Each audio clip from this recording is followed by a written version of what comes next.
الله الرحمن الرحیم. ساترور تاسو خبريال کفایت الله یوسفزی او زلتا سره بیا د 400 تنگی روډ نه فاروق اعظم چوک سره جوخ مخاطب یم.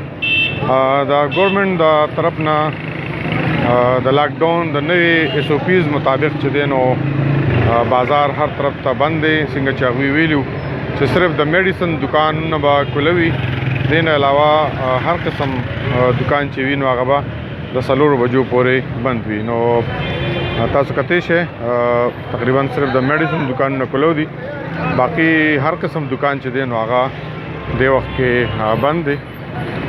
تاسو کته شه د فاروق اعظم چوک او فاروق اعظم چوک نه په ټولو طرفونو باندې دکانونه بند دي. دکانونه څه چې نور اشیاء خوردنوش وغیرہ سانه څه چې دي نو هغه تقریبا ټول بند راځي.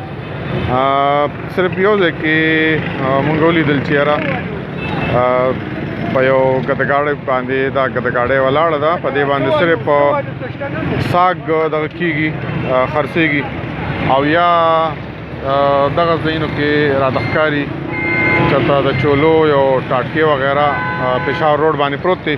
دین علاوه دا د پکوړو وغیرہ چې کوم پخولو والا دي دا شو یا کتابونه موبایلز تقریبا ټول هر طرف ته بند راځي.